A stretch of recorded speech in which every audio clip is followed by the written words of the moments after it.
And I am delighted. I was so excited to get a chance to talk with Pam Fessler, and I'm sure many of you know Pam from NPR. Uh, this is her debut book, her first book, and this is quite an entrance to make. I am so excited to talk about this fantastic book. She's an award-winning correspondent on NPR's national desk, where she covers poverty, philanthropy, and voting issues. And she lives in Bethesda, Maryland.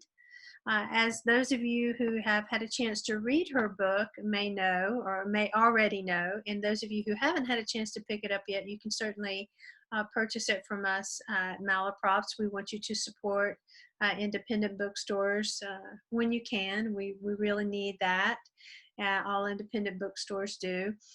Pam has got a multi-faceted and very textured work of nonfiction here that includes her family. And so I find that those books have a particular heart to them, and the fact that she's actually spoken to people affected by this experience of Hansen's disease, I think it really enriches the book so much. So I'm delighted to be able to talk to her about that. We'll end at the top of the hour after we've been in conversation and then had our questions. And so I'm delighted to be able to say that Pam has also mentioned that she has visited our store, even though we're really not able to do so much visiting in person these days since it requires browsing appointments. Pam, would you be willing to start us off by sharing what your connection to our store and the bookmark? Right. Yeah. Hi. First of all, I'm hello everybody, and thank you, Patricia. I really appreciate it, and I'm very happy to almost be here, even though it's virtual. I wish I was actually there in person. And I was telling Patricia earlier that I was at Malaprops 2 years ago. It was my very first trip to Asheville, and of course we stopped at the bookstore, and it was such a lovely bookstore. And I was writing my book at the time, and I thought, oh, this is the place that I actually have to have a book event because it's so perfect. And the one thing I was telling Patricia, I bought a book, and at the time they gave out this bookmark. And if you can see it, it says read a book, and then it says enjoy the ride, and it has a woman floating up into the air. And one of the biggest challenges I found as a journalist writing a book is that I was so used to saying, this happened, this happened, this happened, this happened. But I realized with a long book, you need to make it a story. You need to make it something that's going to pull people from one page to the next. And when I was feeling very challenged by that, like, how can I make this a real story that people are going to get engaged in? I would actually look at this bookmark and I'd say, oh, that's right, I'm taking people for a ride. And that's what I had to think about that. That's what I was doing. I was taking the reader for a ride. And honestly, it really helped me a lot. So thank you very much. I appreciate it. Well, thank you. We always look to authors like you, Pam, as our inspiration. You're the lifeblood of what our idea of an independent bookstore is. And even though we can't be together in person, I really appreciate that. And I know the folks at Malaprops do too, because it's really what we hope happens for readers, but also for authors, is that they find something inspiring or something lasting that they can associate the bookstore with. And so I'm delighted that that happened, and I'm very touched by that. That's great. That's a wonderful story. I want to show you the book cover for your book, Carville's Cure. All right, so there it is for everybody. At Carville's Cure, Leprosy, Stigma, and the Fight for Justice. And I wonder if you could, Pam, would you start off talking a little bit about this image here? Could you tell us about this image here on the front? So that's a picture of the leprosarium, which this story is about. This is about the leprosarium in Carville, Louisiana, that the US federal government set up for patients in the United States who were diagnosed with Hansen's disease through much of the 20th century. And that, it's down in Louisiana, it's an old plantation.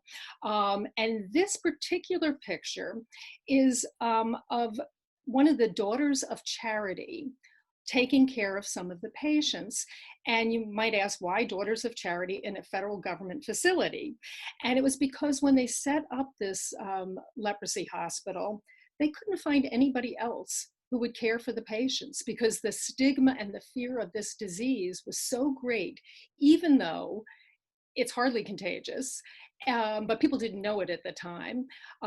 This leprosarium was also located in the middle of nowhere, a very remote area of Louisiana. So when they tried to find people to nurse the patients, nobody would do it, but the Daughters of Charity would. So not only were they the first nurses when it started as a state institution in the late 1800s, when the federal government took over in 1921, they continued until I think 2005 was when they finally left.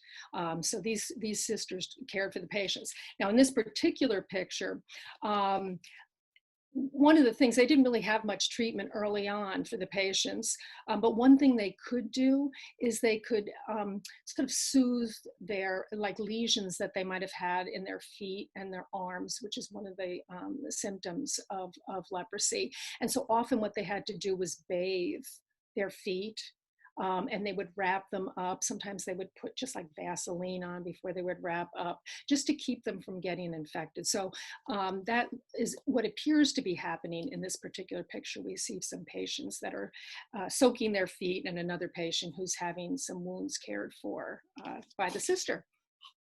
Well, thank you for saying that, because I think the Daughters of Charity are really the ones who go where, I mean, it's almost a Star Trek reference, where no one has gone before, that they're willing to do something in the United States for these folks who have suffered a really horrible, suffer from really horrible symptoms, debilitating symptoms.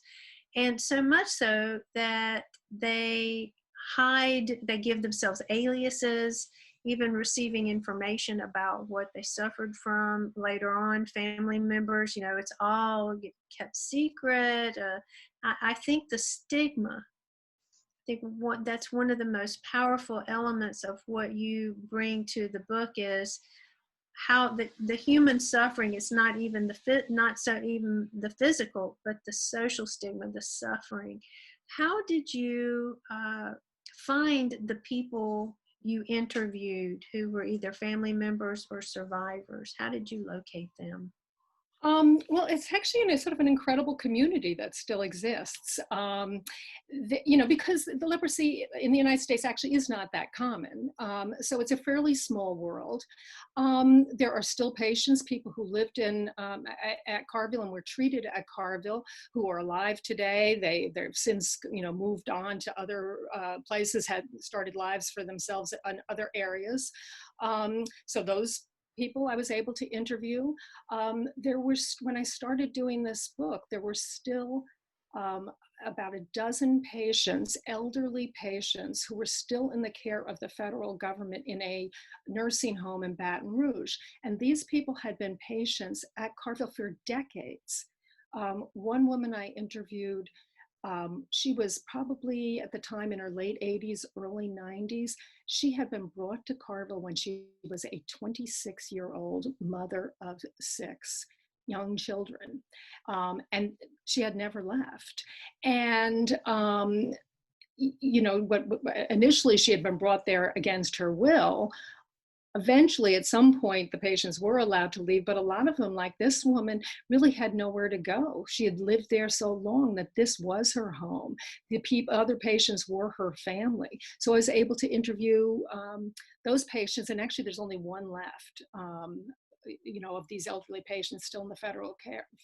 So I was fortunate to interview several of them. Also, several of the patients who were there wrote memoirs. in great detail about their experiences there. So I drew a lot from that. There were lots of letters. There's a museum there now. There's wonderful, wonderful archives. And back to the Daughters of Charity, they were incredible record keepers. And they have an archive here in Emmitsburg, Maryland, which is like where their mother house is. And I went up there and I could find like every letter that Sister Benedicta wrote back in 1894, complaining about them not getting any, the supplies they needed, not getting any help. So I honestly, I had almost an overabundance of information. It was really wonderful.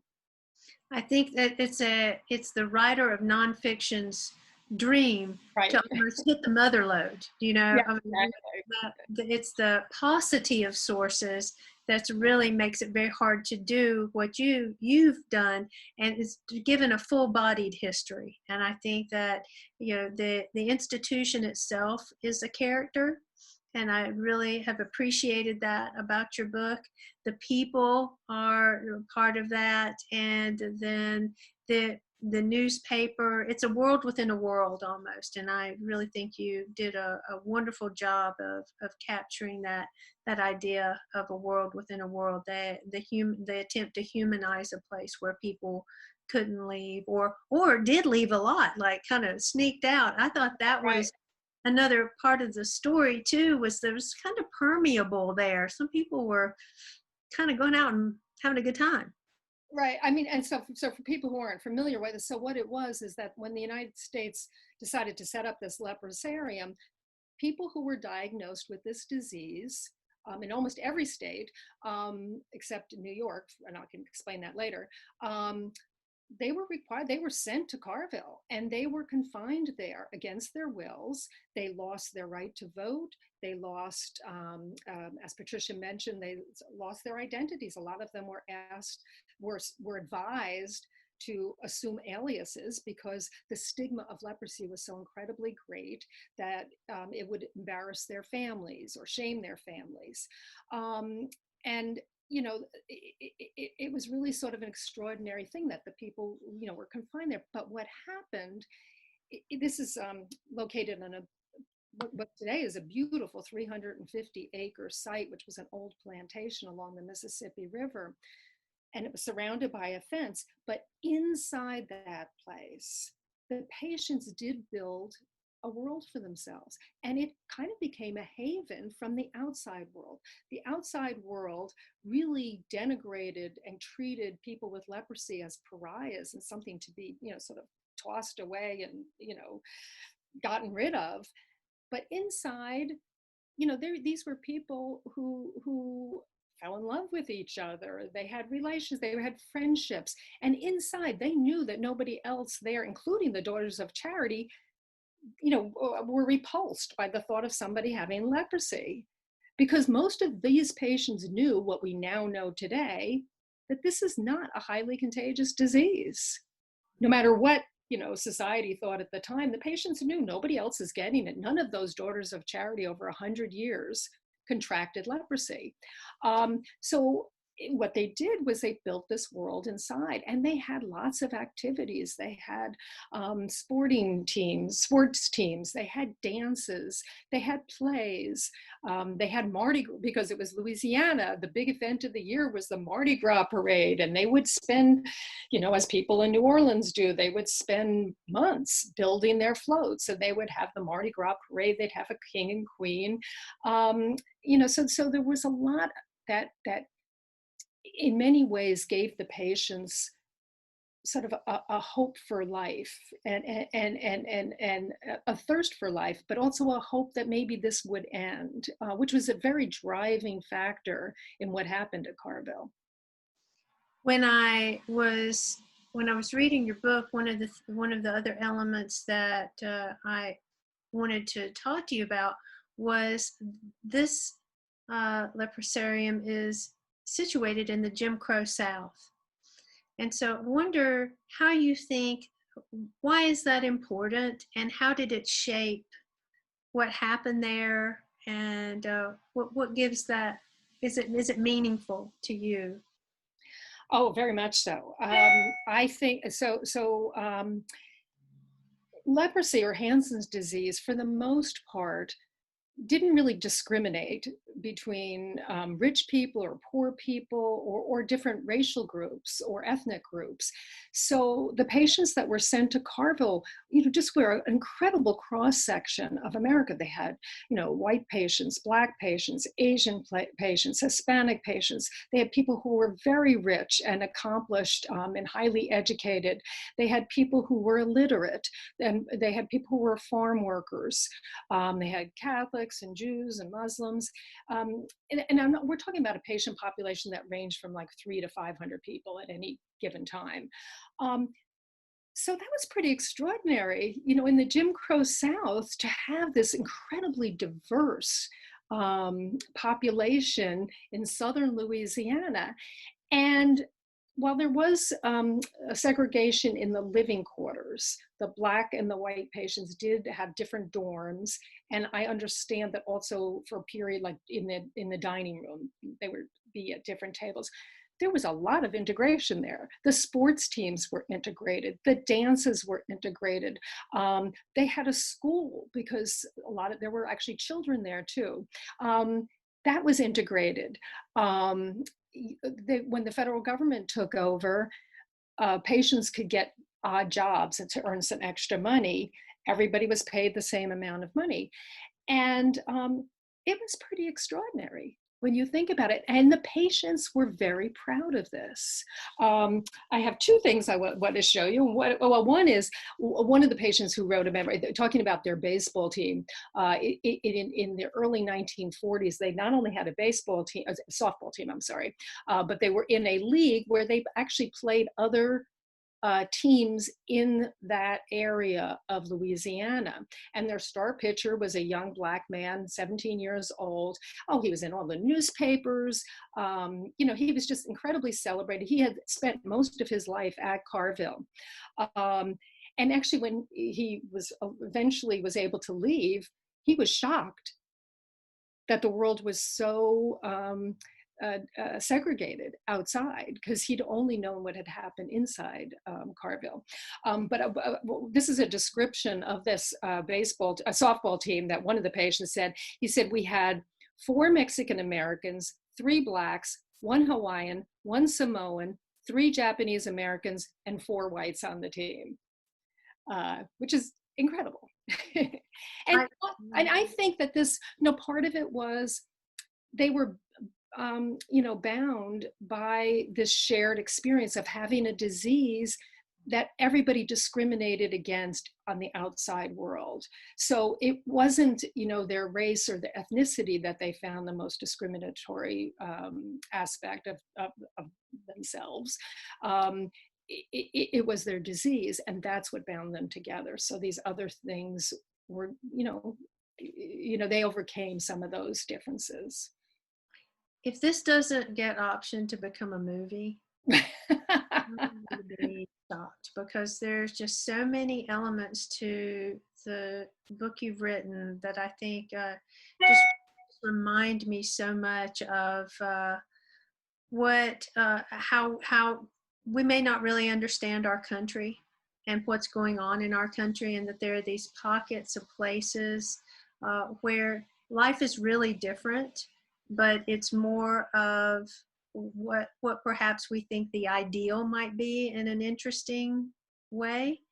And the presence, they advocated for themselves, and the empowerment that I saw you bring to life in the book for the people who live there, particularly in their newspaper, the Star. I mean, that to me as a journalist, I'm sure that had particular resonance for you. And I was reminded of the Cherokee Phoenix, the first Native American bilingual publication in the United States, that people find a way, people will get their voices out there. And that seemed so important to me, that newspaper. How did that story of the use of the newspaper, even the creation of the newspaper, what did you think of that? Oh, it was to me the most pivotal part of the book, and that's one of the reasons I call it in the subtitle of the fight for justice, because to me the most incredible thing was that these patients who were put in this pretty awful situation, cut off from family and friends, that they decided to finally rally and start to fight back to regain their rights, and a lot of that is due to one particular patient, and his name is Stanley Stein. And he began this newspaper. He arrived, and he was a young man from Texas. He had been a pharmacist when he contracted leprosy. And he was, just somebody who loved to dance and to write. He loved theater. And all of a sudden, he found himself sent to this institution. And I just thought I would read just a little bit, if you don't mind. I called him Stanley Stein, but again, that is his alias. His real name was Sidney Morris Levinson. And he arrived at Carville on a Sunday morning in early 1931, wearing a brown tweed suit, silk tie, camel hair coat, and spats. He carried matching luggage with his initials stamped on the side in gold and clutched issues of his cherished New Yorker and theater arts magazines. It gave the other patients the wrong first impression, that Levison was some rich New Yorker. In reality, he was a young pharmacist from San Antonio, Texas, who was a little frightened, truth be told. But Levison was a fastidious dresser and fancied himself a man of the world. What he found at Carville shocked him. He saw many of the 300 patients who now lived there consumed by a hopeless apathy. The listlessness with which they went about their daily lives appalled me, he later wrote. They followed the medical routine grudgingly, if at all. They were interested in food, enthusiastically and primarily. They were interested in sex, and sometimes I think even in love. All their interests were superficial day-to-day concerns, makeshift vehicles of escape from despair. Levison vowed to change that. He was 31, filled with ambition and drive. He refused to believe that he might be stuck at Carville for the rest of his life, which he was, and become one of the living dead. And so what Stanley did, so then he was told to change his name, and the sister who told him he should change his name, said, change it to one you will be proud of. And there's now a Stanley Stein Way at Carville, by the way. And it's because he went to the doctors and he said, I'd like to start a patient newspaper. And they said, sure.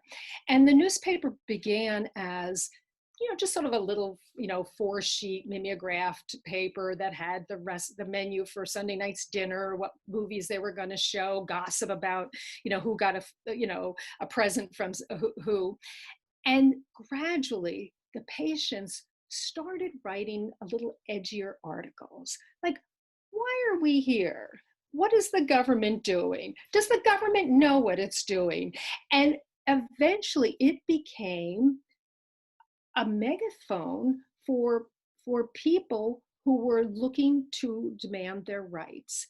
And they were actually adopted as a cause by the American Legion. And the reason is there were quite a number of patients there who were veterans and had actually contracted the disease while they were fighting overseas. And so the American Legion adopted the newspaper and basically sponsored it, and they started getting subscribers all around the country.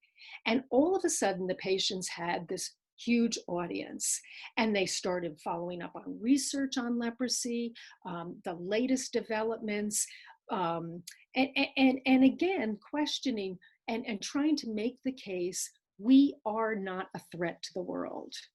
You need to treat us like people who are sick, who need to be cared for, not like inmates, not like prisoners. And eventually the paper got a circulation of more than 80,000 in 150 countries around the world. And I think it is one of the main reasons that, one, ultimately a cure was found at Carville, but also that the patients got their freedom and their rights to be treated like normal human beings who just happen to have a germ that causes disease. I love how the newspaper is really that catalyst, and it's their voices, and they find their voices and begin to kind of, push back and ask those questions. I just think and it resonates in so many ways with how important it is to have access to the press, and also how for people to hear to read these voices and know that they're human. These are human beings. Right. And I should say, one, that was when you asked how I got a lot of my information, the Star was an incredible resource. It described daily life there. The patients wrote opinion columns. I mean, it was extraordinary, plus photos of what was going on. But I should tell you one thing. So around, I guess it was the early 50s, there were some people in Washington, D.C. This was the hospital that was run by the U.S. Public Health Service. They thought the patients were getting a little too uppity, and they were starting to get very concerned. And I found in the records at the National Library of Medicine, when I went back through the old records for Carville, I found a report that somebody had typed out that was not dated and not signed, but it was to the head of the Public Health Service division that oversaw Carville. That person had actually been sent down as a spy to work at the Star and to report on what they should do about it, because they really wanted to shut Stanley down and they wanted to shut the paper down.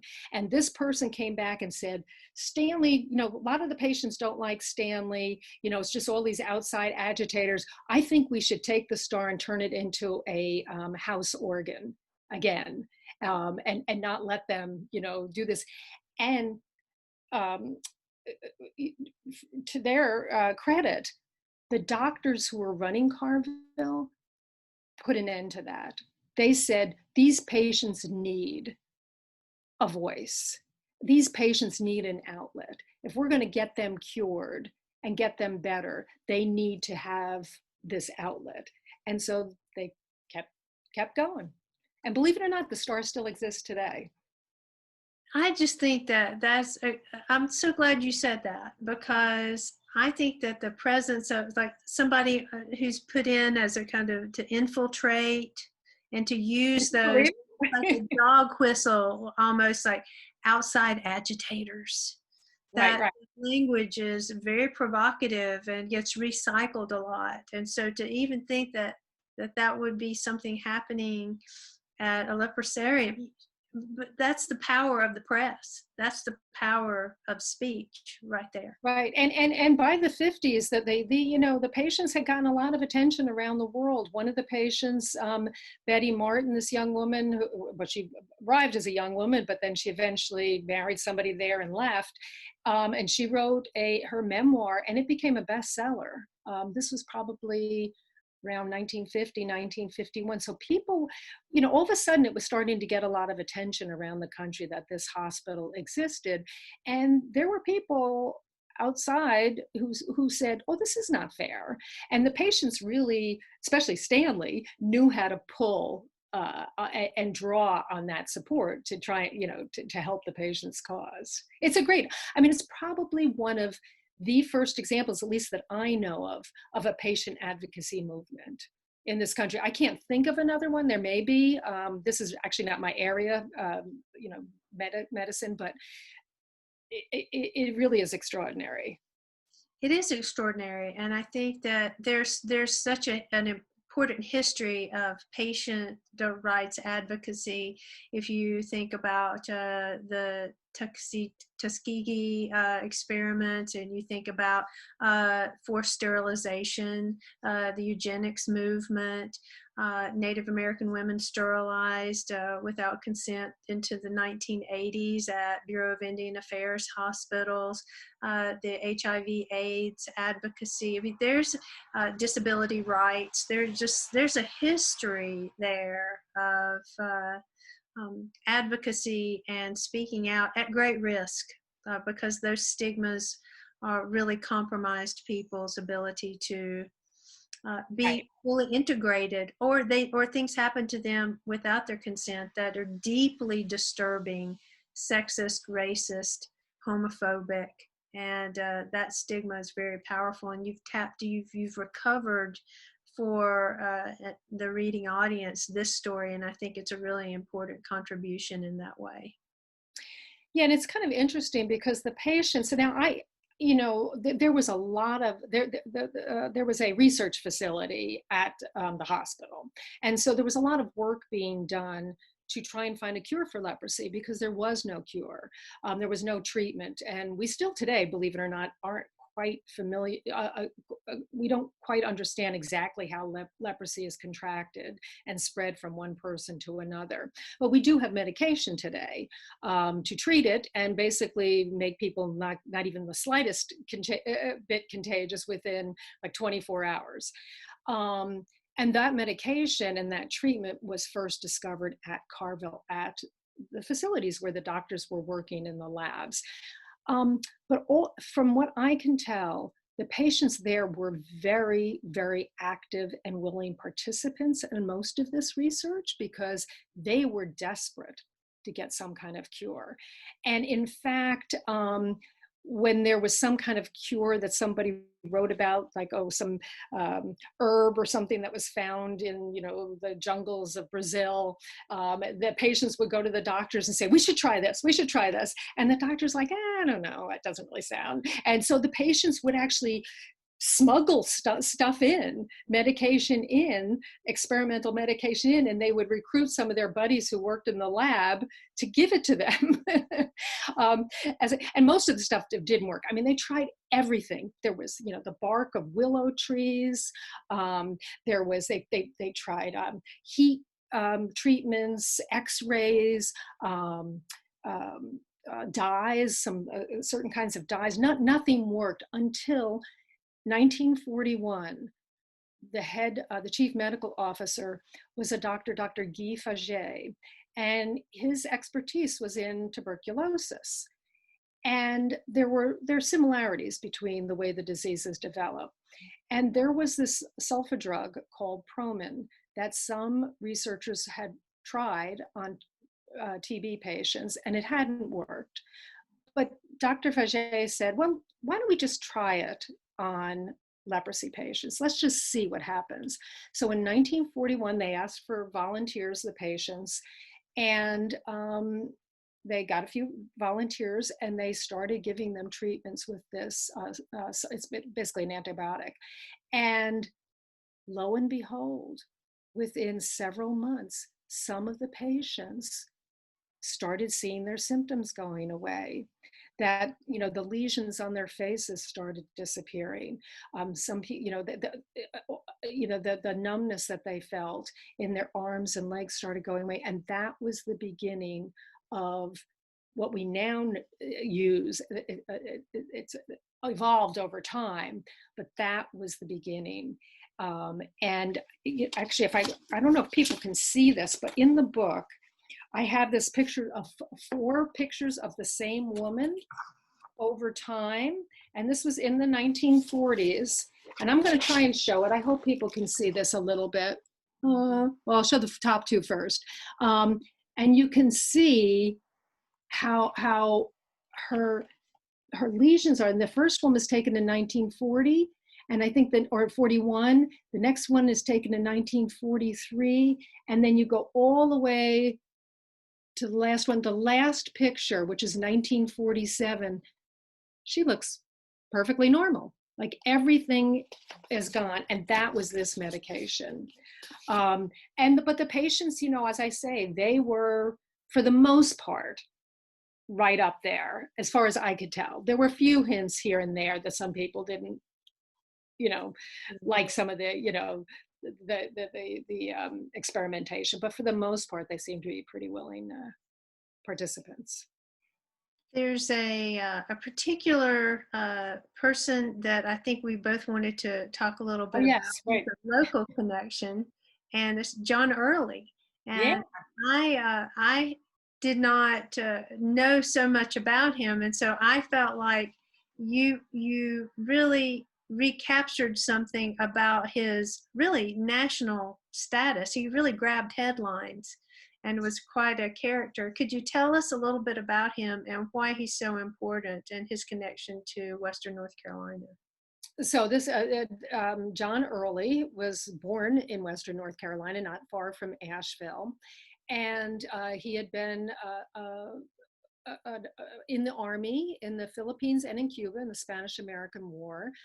He worked at the Canton paper factory, I guess that had just opened up on, is it Pigeon River? I forget, yeah.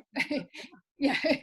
And he started feeling sick and he decided to go to Washington, D.C. to collect a pension.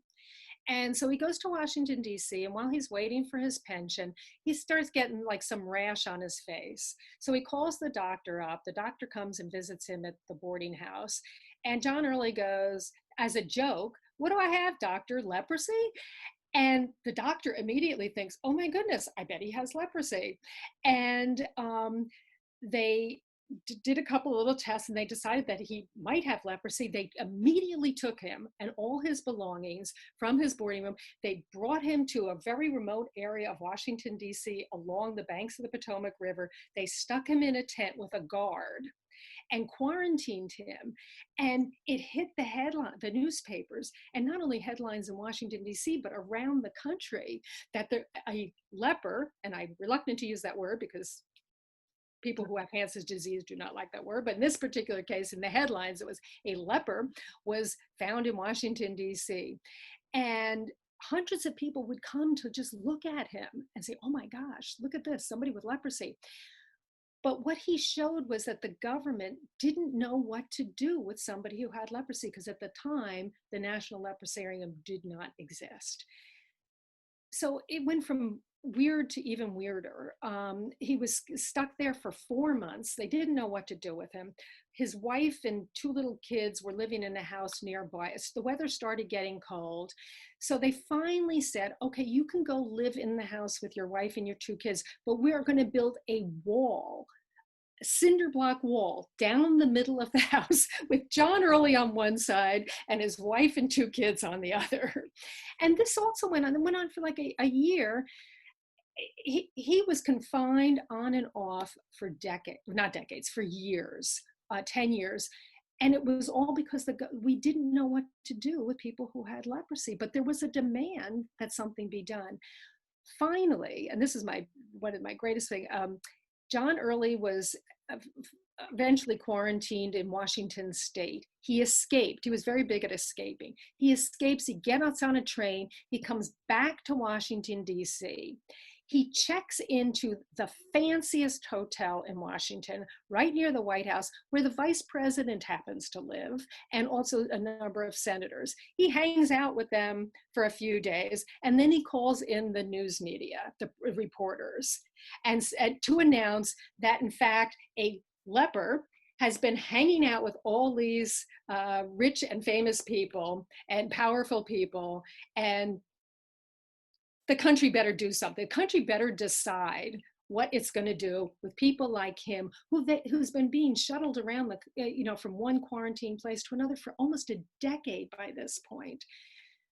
Well, that day, members of Congress went to the floor of the House and demanded the creation of a national leprosarium. And that was the beginning of, it took several years, but that was the beginning of what ultimately became Carville. And it's because John Early he was actually kind of crazy, I think, but he just, he was going to make his point, and he knew he was very good at self-promotion and publicity. He knew how to get his message out. He's an amazing character.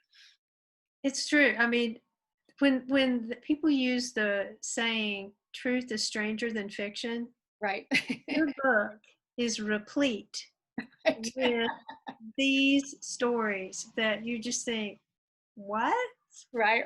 It's true. And I love the John Early story in this. And it's really chutzpah. I mean, it takes a lot of planning and just, I'm going in and I'm going to hobnob with these important people. I'm going to the finest hotel. And then I would like have basically a press conference and Right, just, right. This is like in 19, I think then it was, I forget what year it was, like 1916 by the time he did that, you know. And he had been saving up his money. He was getting a little bit of a pension money, right? So he saved it for this trip. And not only did he take a train across Canada to get back to, he got the finest, you know, he was in the finest cars. He mingled with fancy people there. He stopped in New York City. He went to theaters.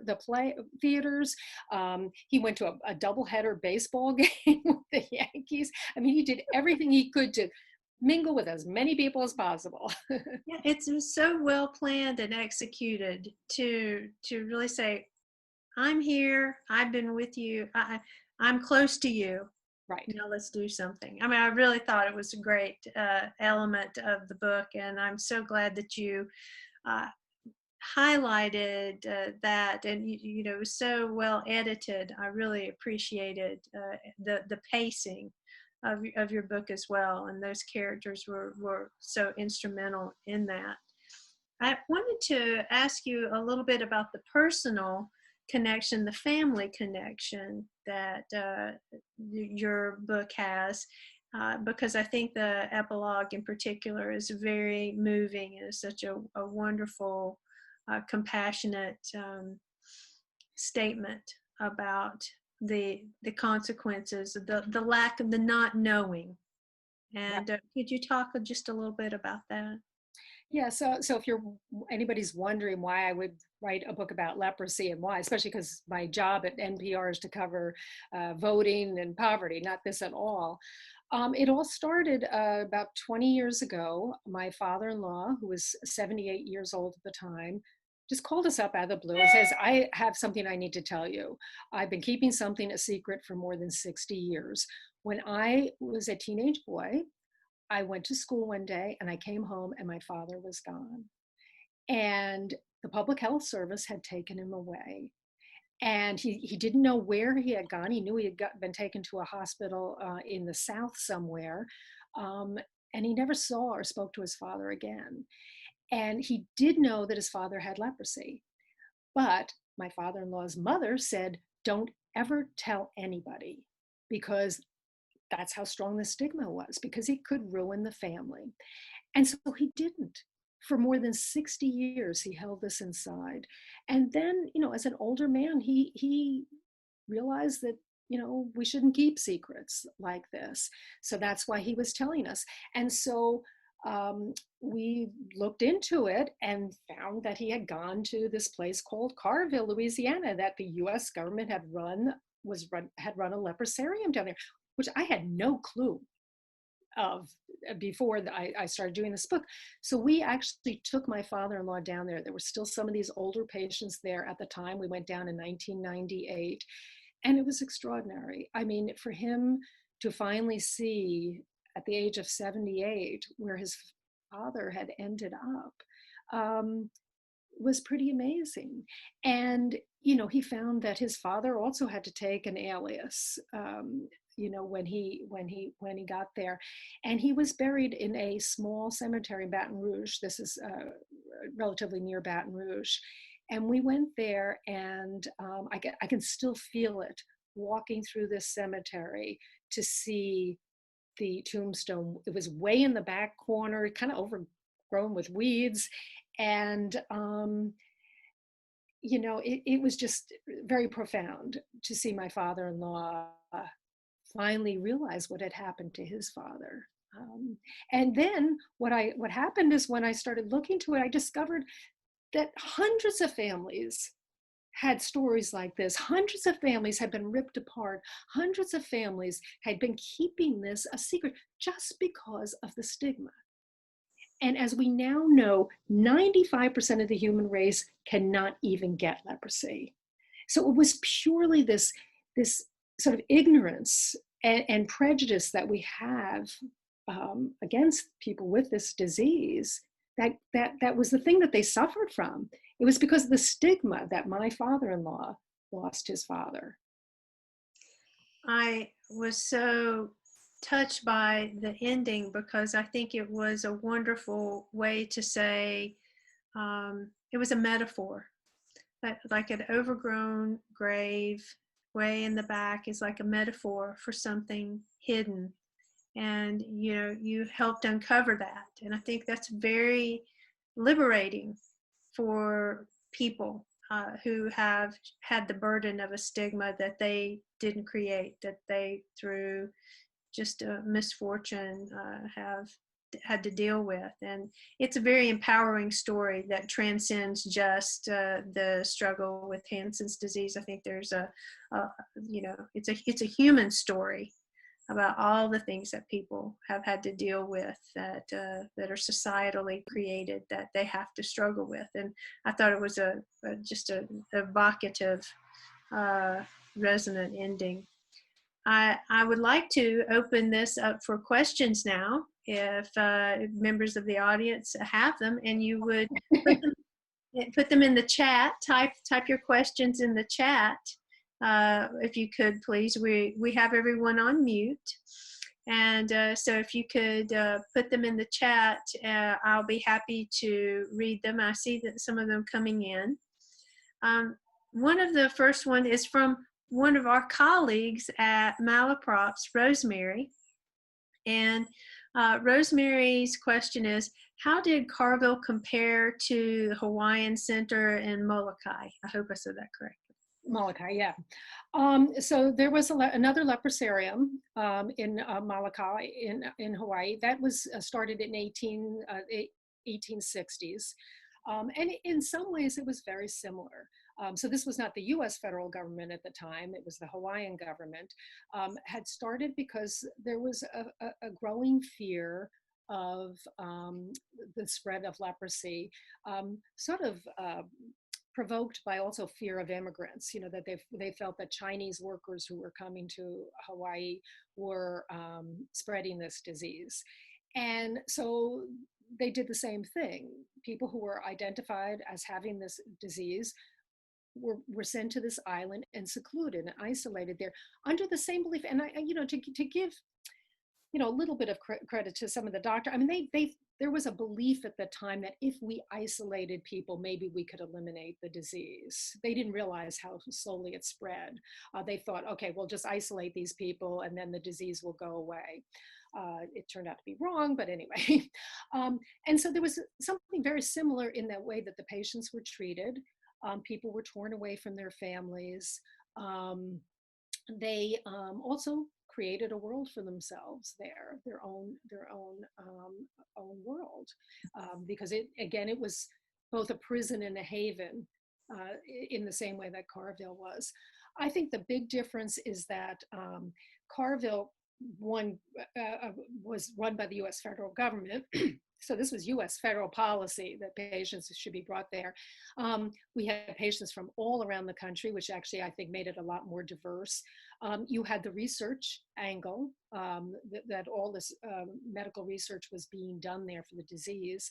And then you also had the patients and their activism, which was much more active than it was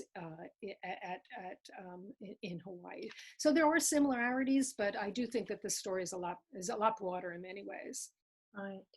Someone very kindly, Scott, posted some of the issues of the Star that are available, and so if you are interested, everyone can take a look at that if they'd like. A question from Scott as well. Any lessons for the COVID era? Any marriage, and then he's got some follow-up there, any marriage between the residents, any babies born there? And if so, did the babies stay with the patients or parents? Yes, and no. I'm going to start with the babies first. So the patients actually were not allowed to get married. But guess what? People fell in love, and a lot of them had sex. And, we had a lot of young, normal, active people. And that's what happens, right? When you're all stuck in this one place together. So what would happen is a number of patients, they would sneak out in what was called the hole in the fence. They would sneak out, they would go get married, and then they would come back and live at Carville. And the reason people came back often was because, again, this was their home. And the world outside was not so great. And so, of course, some of them had babies, even though they were not supposed to have babies. And if a woman had a baby at Carville, it was taken away. And the baby was either put up for adoption, or they would try and find a relative, a family member who would take care of the child. But a number of them were taken away and put up for adoption, and the patients had no idea what happened to them, and they were taken away right away. So that was, really very sad. Now later on, after around the 1960s, there were still patients there, and people could get married. I mean, it became a whole different thing. That's when it became more of a hospital than, a prison. As far as lessons for the COVID period, I think that's a great question, Scott. And I've been struck. So I started writing this book, obviously, before the pandemic. And I am struck all the time by the parallels. And one of the first ones that struck me is there was a lot of prejudice against immigrants and racism by the public, especially around the turn of the century, against people who they thought were bringing this disease in. And they talked about, there was a real fear that Asian immigrants, especially Chinese immigrants, were bringing terrible diseases into the United States. And even though most of the people with leprosy at the time in the United States were native born, there was a lot of prejudice against Chinese Americans. And so the disease itself was almost used as a weapon against immigrants. And people falsely accused, they said Chinese laundrymen are spreading this disease by, spitting on your clothes and ironing. They're trying to, that they were infiltrating the country. So in the same way that we hear things about like the Asian, the China virus or Kung flu, or they were talked about Oriental leprosy. So that is one parallel which really struck me. Just so the weaponization of diseases sometimes for other reasons. And the other thing was, a lot of what we did with leprosy was driven by a lack of knowledge about the disease and a lot of misinformation. And that misinformation and lack of knowledge allowed people to do things in response to sort of their internal prejudices and what they thought should happen. That, there was a sense in the culture, because of the Bible, that leprosy was a representation of somebody's sinfulness. And so as a result, these people should be cast out of society. They should be isolated. And, the lack of knowledge about this disease and what really caused it allowed people to do that. And I think we see that today, that lack of exact knowledge and misinformation about how COVID is spread has led to a lot of these divisions that we're now seeing about how people should respond. So to me, those are the main parallels. There's a question from Stephanie. You mentioned that residents of Carville lost the right to vote. Was there any patient activism around this? Oh, yeah, definitely. So you may wonder, why did the patients lose their right to vote? And it was because the state of Louisiana had a law that people who were residents of institutions in the state were not allowed to vote. And it was usually, I guess, what at the time they called insane asylums and prisons, but it was also the leprosarium. And that was because these people were considered inmates. And so they did not have their right to vote. So the patients really fought for it, tried to, but not with too much success until 1946. At the end of World War II, there was a new patient came. Her name was Gertrude Hornbossel, and her husband Hans Hornbostel, came with her. He was a survivor of the Bataan Death March in the Philippines. She had been a prisoner in Manila during World War II of the Japanese. She'd come back, been diagnosed with the disease, and was sent to Carville. Well, their case became very high profile because they were war heroes. She was now going to be imprisoned by her own country for having a disease. And when they got there and they found out that she lost her right to vote, Hans sort of went ballistic. And he went again to the press and said, this is outrageous.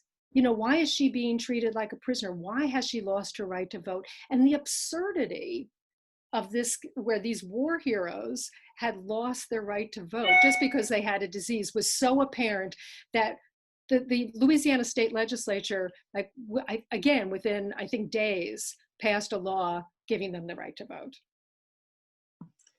The connection between war and your story and Hansen's disease and how high-profile veterans and survivors of war are in elevating the issue, I think is one of the really surprising and interesting parts of the story. And for people like myself who love history so much, there's just these points where you know, Spanish American War and World War I, World War II. It's like, oh, you know, there are these benchmarks, I think, that I really love that are a part of it that I think are so significant.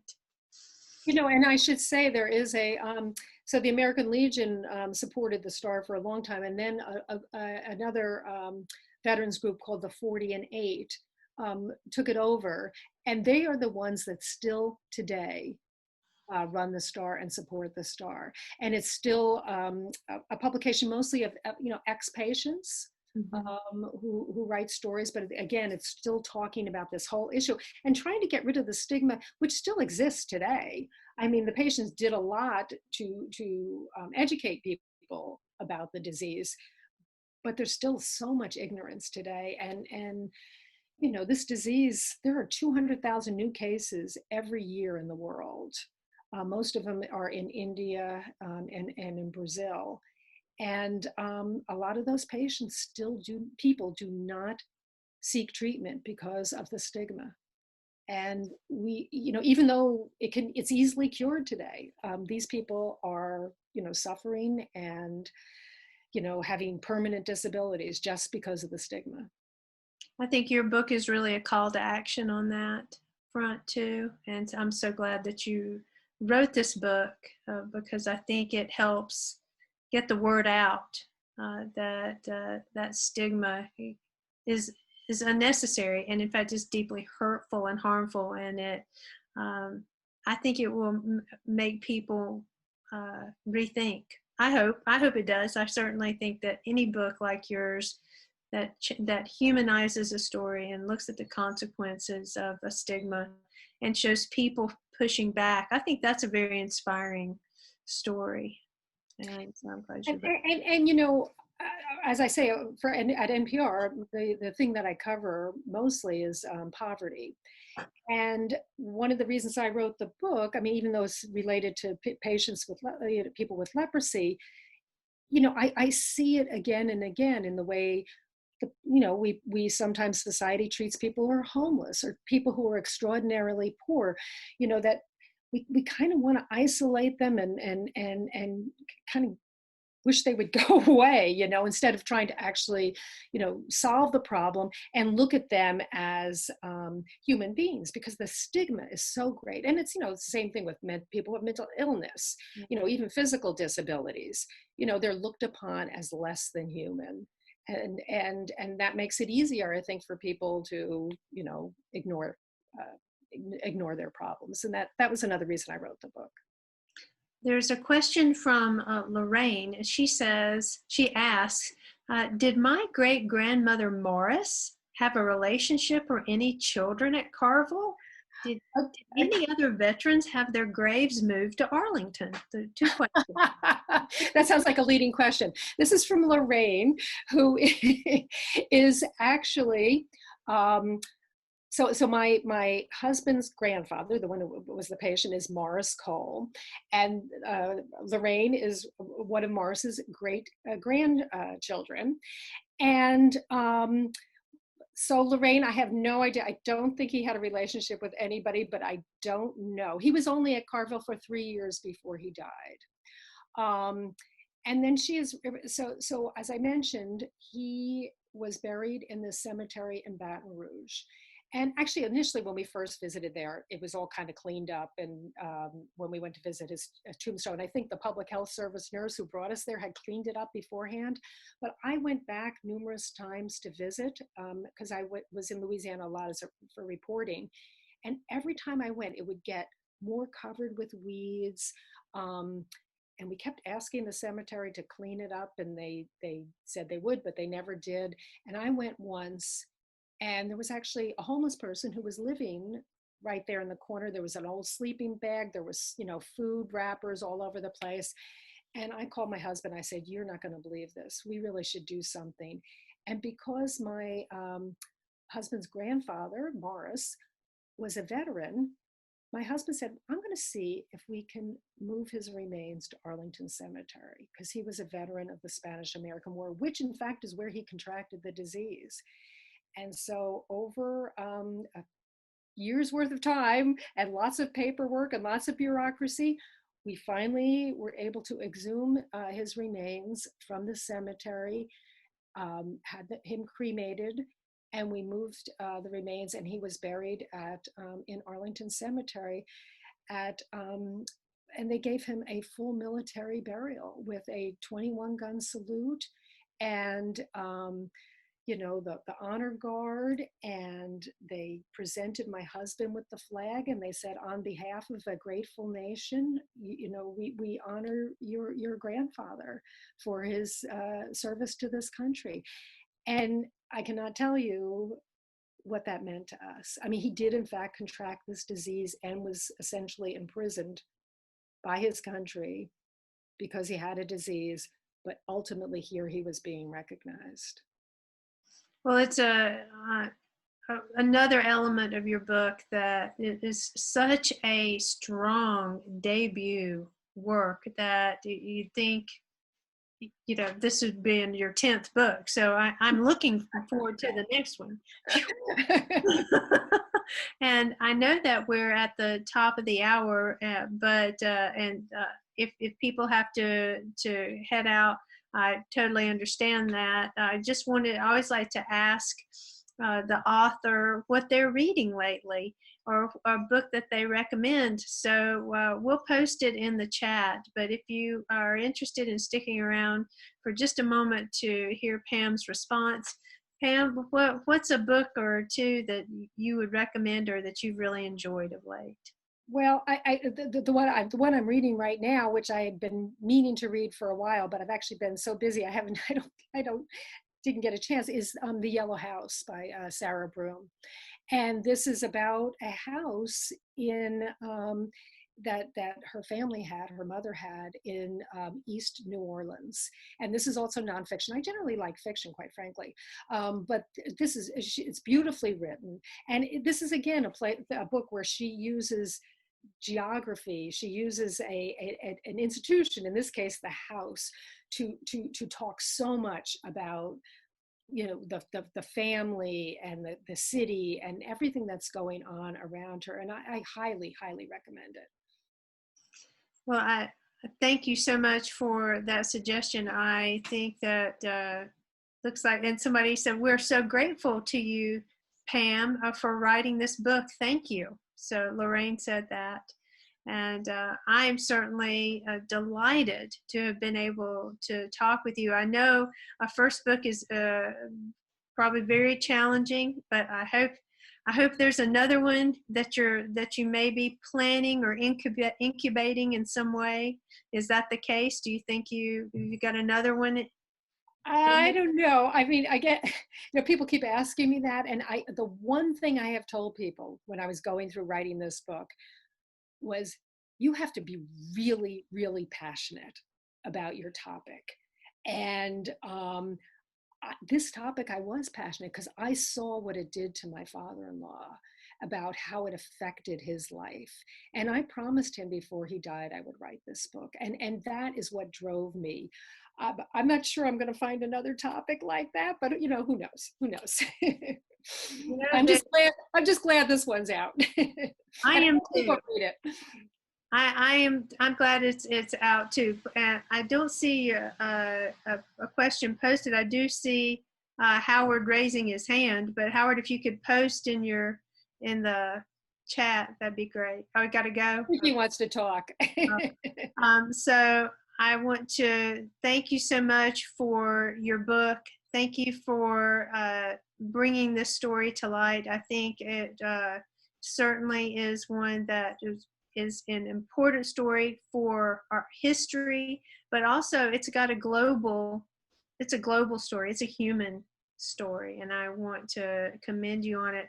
Thank you for your time, and I appreciate how much you've been a part of the Malaprops community. First of all, by coming in there and having this bookmark moment. I think it's NPR has the driveway moment. Right. Malaprops has the bookmark moment, and thank you for that. You've inaugurated that, and I really, really appreciate it. And I hope we get to see you in the store sometime in person. And please let us know when you're dropping in. Virtual events like this are, of course, because of the pandemic, but they bring people to Malaprops in a new way and let you know, as authors, we care about what you're doing and your work, and let you know as people who love books and who love independent bookstores that we're still here for you too. And we need you all. So thank you so much for attending this evening. Pam, I want to thank you so much for your time. And Stephanie, thank you for helping behind the scenes as well. And I wish you all a very good evening. And thank you again, Pam. Thanks so much for inviting me. I really appreciate it. If anybody else has more questions, they can just go to send it to info@pamfessler.com. And I'm happy to answer Howard's question, especially. Whatever it is. info at pamfessler.com. Okay, wonderful. Thank you. Good night. Bye-bye.